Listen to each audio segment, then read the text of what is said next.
Halo Sobat Miraset, kamu sedang menyaksikan Stockversation. Dan kali ini buat kamu yang baru bergabung, tidak usah khawatir, nanti kamu bisa langsung rewind. Tadi kita sudah bahas berbagai macam stok dan juga perkembangan IHSG gitu ya. Dan kali ini seperti yang sudah saya janjikan, kita akan berbincang langsung dengan guest speaker yang luar biasa spesial. Kita kedatangan dari tim research, senior ekonomis kita Bapak Ruli Wisnubroto, yang akan langsung memberikan materi. Kira-kira materi apa Pak Ruli? Kira-kira mungkin perkembangan ekonomi dan market terkini ya. Kita kira-kira mungkin dalam beberapa waktu ke depan kira-kira seperti apa sentimennya saat ini dibandingkan dengan beberapa waktu yang lalu. Ada cukup banyak perubahan lah. Cukup banyak perkembangan terakhir yang memang kayaknya sentimennya sudah semakin positif ya saat ini. Semakin positif, ini luar biasa. Nah, kebetulan Bu Marta banyak pertanyaan Pak Ruli. Baik, nah, silakan Bu Marta yang ingin bertanya kepada Pak Ruli. Oke, baik. Terima kasih Michael, Pak Ruli. Jadi udah siap nih Pak Ruli? Siap. Pak Ruli, kan kalau kita tahu ya bahwa tahun lalu itu kita nggak ada window dressing gitu ya di market kita. 20 tahun selalu ada dan akhirnya tahun lalu nggak ada. Nah, kalau kita lihat sebenarnya dan kalau kita lihat bulan Januari ini juga relatif market tuh perdagangannya relatif sepi gitu ya, transaksinya. Sebenarnya ada apa sih Pak Ruli? Kalau kita lihat mungkin sedikit ke belakang ya, mungkin di akhir tahun 2022. Sebenarnya sepanjang tahun 2022 sendiri kita memang masih diliputi oleh cukup banyak antara ketidakpastian, antara kekhawatiran ya akan terjadi resesi, inflasinya masih tinggi, kemudian tren suku bunganya itu masih terus mengalami kenaikan. Nah, itu yang menyebabkan kita lihat di tahun 2022 terutama mungkin di kuartal keempat ya, sentimennya memang masih diliputi oleh berbagai kecemasan lah, istilahkan apa yang akan terjadi di sepanjang tahun 2023. Ada yang khawatir akan terjadi resesi, kemudian kita sendiri pernah mendengar ya istilah the winter is coming gitu ya, tapi ternyata memang winternya itu tidak sedingin yang dikhawatirkan sebelumnya ya. Jadi kondisi di berbagai belahan negara di dunia ternyata dengan musim dingin yang tidak separah yang diperkirakan ya. Jadi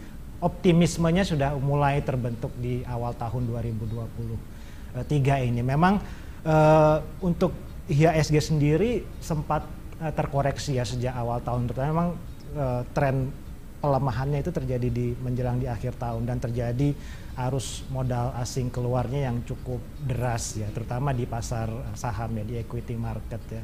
Jadi memang masih sebenarnya JCI sendiri sepanjang tahun 2022 itu kalau dibandingkan dengan indeks bursa-bursa saham lainnya itu menjadi salah satu yang sebenarnya masih positif ya. Jadi mayoritas hampir semua itu negatif ya. Cuman kita yang masih positif sekitar 4%.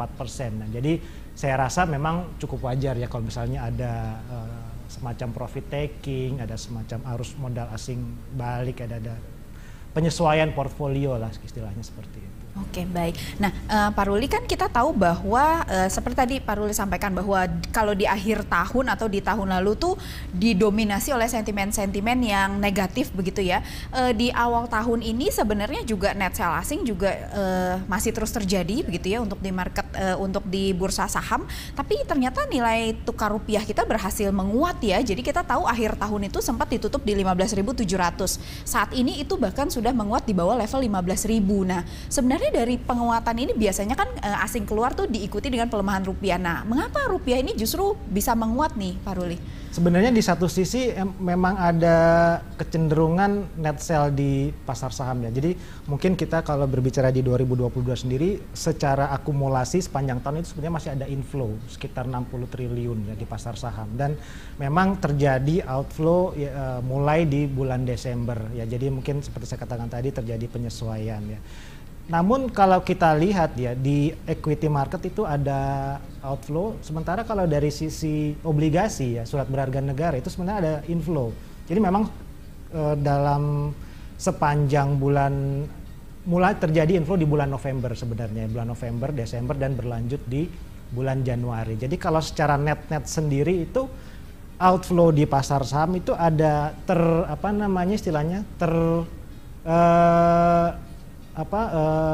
ada shifting ya. Jadi sebenarnya secara net sendiri itu sebenarnya ada tetap inflow. Jadi lebih besar inflow di masuk di SBN dibandingkan dengan outflow di saham. Tapi kalau kita lihat dalam 2 hari terakhir sebenarnya sudah terjadi inflow ya sekitar kalau tidak salah itu sekitar akumulasi mungkin sekitar 1 triliun ya kalau nggak salah 700 miliar, kemudian kemarin itu sekitar 300 miliar ya. Jadi memang sudah dalam 2 hari ini sudah ada inflow. Sementara untuk nilai tukar rupiah sendiri ya dengan adanya inflow di surat berharga negara ya saya lihat juga seharusnya ini berdampak positif terhadap rupiah. Apalagi hal ini juga disertai ya dengan kondisi neraca perdagangan kita yang surplusnya masih sangat baik. Bahkan sepanjang 2022 itu kita mengalami surplus tertinggi sepanjang sejarah ya di atas 55 billion US dollar ya. Jadi memang dengan Indonesia sebenarnya kondisinya relatif cukup baik ya. Pelemahan yang terjadi di tahun 2022 ya terutama di bulan Desember dan mungkin di awal-awal bulan Januari itu lebih banyak disebabkan oleh kekhawatiran akan global ya. Karena dengan ketidakpastian yang saya sebutkan tadi persepsi risiko market itu cenderung lebih main safe ya. Antara ini juga menyebabkan nilai tukar US dollar itu menguat dibandingkan dengan negara-negara ini tercermin dari DXY atau dollar indeksnya itu sempat mencapai di atas 105 dan sampai dengan saat ini sendiri ini sudah mulai berbalik ya. Saat ini kalau saya tidak salah terakhir saya lihat itu sekitar 100 sampai 101. Jadi memang pergerakan rupiah ini sangat dipengaruhi oleh sentimen global ya. Selain juga memang sebenarnya kondisi Indonesia cukup baik, cuman memang market lebih banyak melihat jauh ke depan ya. Ke depan dengan perkembangan ekonomi dan market global yang mungkin tidak seburuk ekspektasi ya. Jadi sentimen pasar saat ini sudah mulai cukup berubah menjadi positif. Ini tercermin sebenarnya di acara World Economic Forum di Davos ya kemarin. Jadi banyak business leaders, banyak penentu kebijakan, kemudian jadi pemimpin-pemimpin perdana menteri dari berbagai negara, presiden dan segala macam itu cenderung lebih positif tone-nya ya. Ya tadi disebabkan antara lain karena kondisi cuaca yang dikhawatirkan akan ekstrim ternyata tidak terjadi. Yang sebelumnya sepertinya tidak ada kekhawatiran akan terjadinya krisis energi, ya, harga energi terus naik, tapi kenyataannya memang untuk demand energi sendiri itu tidak sebesar yang diperkirakan ya, atau dengan kata lain tidak terjadi kenaikan berlebihan terutama dari oil marketnya ya. Di satu sisi karena ada ekspektasi mungkin akan slow down ya dalam jangka menengah, tapi di sisi lain juga ini juga sudah memang permintaannya ya, terutama tadi kembali jadi musim dingin yang ternyata lebih warmer, gitu lebih hangat ya dibandingkan dengan yang dikhawatirkan sebelumnya. Jadi ini dengan sentimen yang mulai muncul optimisme ini juga berdampak juga kepada market risk sentimennya itu akan cenderung lebih baik. Biasanya memang akan optimisme terhadap negara-negara berkembang yang memang dinilai lebih beresiko ini cenderung akan lebih tinggi. Ini juga tercermin dari adanya kenaikan IHSG juga sudah mulai naik, kemudian saat ini juga ya. US market Dow Jones juga sudah naik, S&P naik, kemudian rupiah menguat ya saat ini sendiri tadi terakhir sudah di kisaran 14.800, 14.900, kemudian imbal hasil SBN 10 year itu juga sudah turun ya sekarang stabil di kisaran 6,6 sampai 6,7%. Oke, baik. Nah, Pak Ruli, berarti kalau misalnya di akhir tahun kemarin isu resesinya begitu kencang berhembus begitu ya, di awal tahun ini berarti isu itu mulai perlahan-lahan mereda begitu ya. Tapi overall secara kalau mungkin kita lihat mungkin kalau misalnya resesi secara US kan diproyeksi akan ada mild ya relatif resesi tapi kecil begitu ya. Kalau dari sisi Indonesia sendiri mungkin kalau kemungkinan resesi rasanya mungkin masih agak jauh begitu ya. Tapi kalau perlambatan itu apakah sudah jelas terlihat nih Pak Ruli? Iya, berdasarkan perkembangan data-data terakhir sih, memang kalau kita lihat mungkin sudah terjadi semacam slowing down di kuartal 4 2022 ya. Pertama memang karena konsumsi masyarakat kalau saya lihat dari data itu agak ada sedikit penurunan, terutama sejak adanya kenaikan harga BBM bersubsidi. Ini tentu saja mengurangi mobilitas masyarakat, konsumsi rumah tangga. Kemudian juga tentu saja kalau kita lihat dari dampak kenaikan suku bunga BI 7 days reverse repo rate. Jadi memang kenaikan suku bunga ini pasti akan berdampak juga kepada ekonomi. Kita perkirakan kemungkinan memang ada istilahnya ada lag antara kenaikan suku bunga dengan dampaknya terhadap perekonomian. Biasanya itu lagnya menurut secara historis mungkin sekitar 1 sampai 2 kuartal ke depan. Namun kalau kita lihat berdasarkan pola ekonomi Indonesia yang memang ada semacam seasonal ya, ada faktor musiman, mungkin perlambatannya kalau saya lihat sih yang paling yang kemungkinan dampaknya paling besar itu di kuartal 1 2023. Karena kenapa? Karena di kuartal 2 2023 itu kita ada lebaran dan biasanya konsumsinya meningkat gitu ya. Betul. Jadi kuartal yang bertepatan dengan lebaran, Ramadan ya. Jadi dengan mobilitas masyarakatnya meningkat, konsumsinya meningkat, itu biasanya itu akan memiliki impact yang besar terhadap perekonomian nasional. Jadi kuartal yang bertepatan dengan lebaran itu biasanya memiliki growth yang paling tinggi ya. Kalau kita lihat mungkin dengan adanya faktor musiman ini, saya cukup yakin pertumbuhan ekonomi ini akan rebound dan mungkin ini akan menopang dampak dari kenaikan suku bunga yang dilakukan oleh Bank Indonesia. Oke, Pak Ruli, kita bicara tentang inflasi dan juga suku bunga gitu ya. Kalau tahun lalu isu yang paling besar itu adalah inflasi di global pun begitu ya, bukan cuma di Indonesia. Nah di tahun ini dengan tadi ekspektasi bahwa harga minyak kelihatannya tidak akan se-hot tahun lalu, jadi mungkin dari sisi kenaikan dari BBM bersubsidi mungkin lebih akan terbatas gitu ya di tahun ini, dan mungkin ada mungkin juga tidak. Nah dengan ekspektasi seperti itu, gimana inflasi kita di tahun ini? Kira-kira apakah sudah akan melemah? Jadi artinya bahwa tahun lalu memang udah puncak-puncaknya seperti itu, bagaimana Pak Ruli? Kalau berdasarkan data-data terkini ya, memang kenaikan BBM bersubsidi itu tidak seperti periode-periode sebelumnya. Jadi kalau saya lihat kita terakhir kali pemerintah menaikkan BBM bersubsidi itu di tahun 2014. Pada saat itu inflasi menembus di atas 8%. Sementara untuk periode saat ini di 2022 ya, kenaikan BBM itu bisa ditahan. Ya.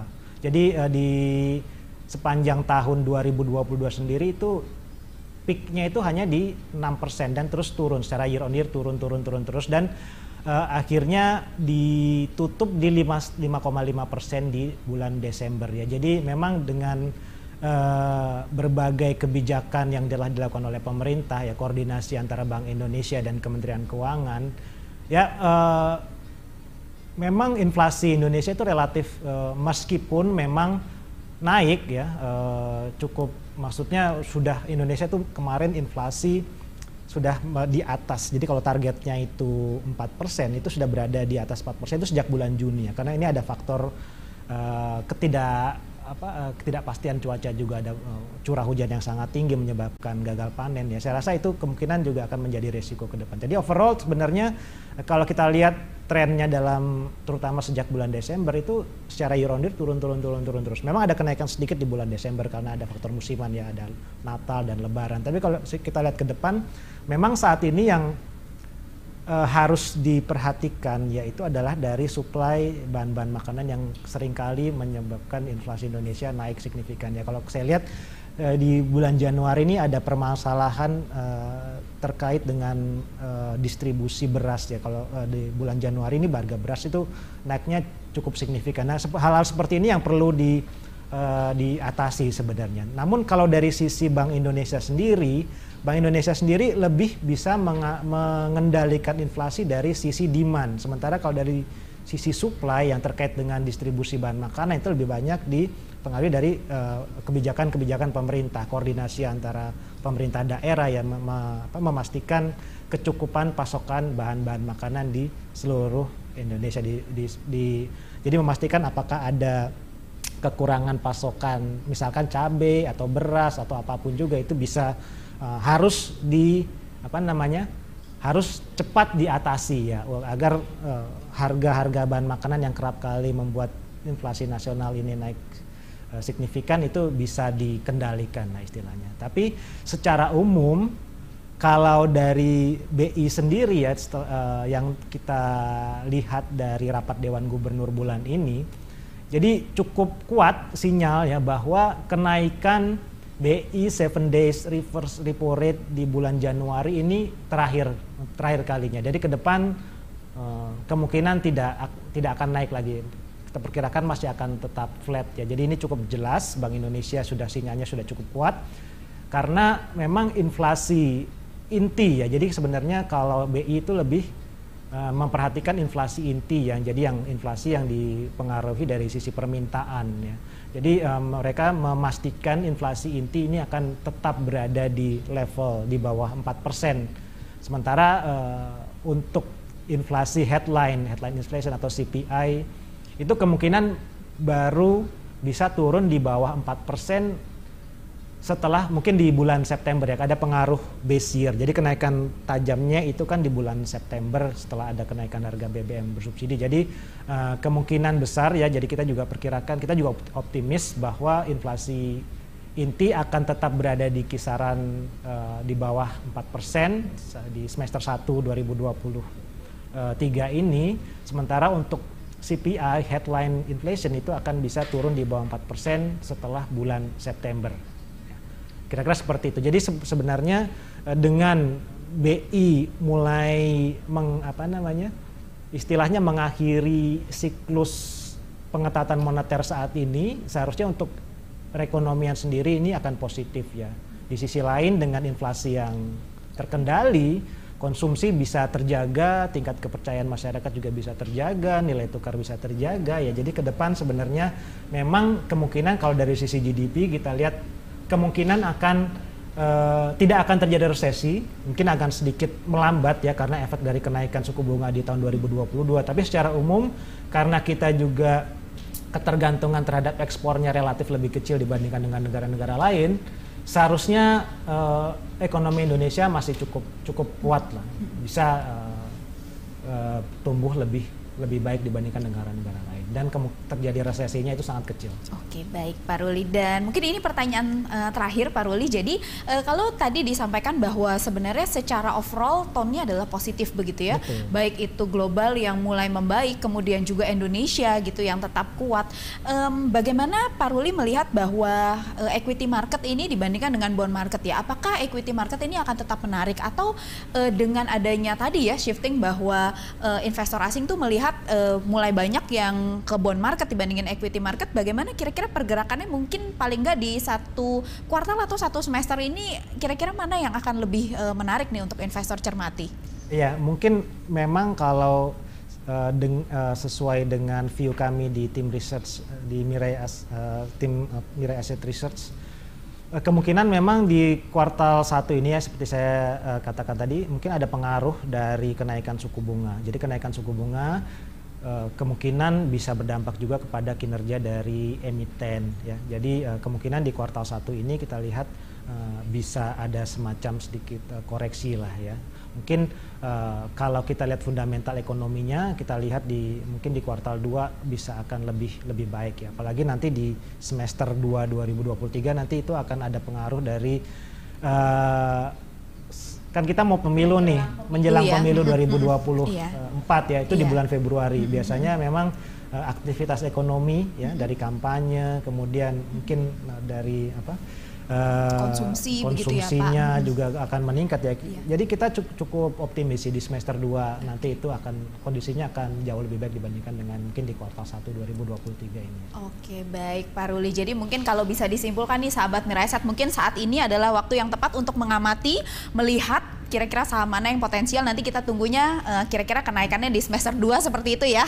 Semoga seperti itu. Terima kasih banyak Pak Ruli. Terima kasih Bu Marta. Iya, dan saya kembalikan ke Michael, silakan Michael. Oke, wah ini menarik banget ya untuk pembahasan kita di Q1, Q2 ini mungkin awal semester.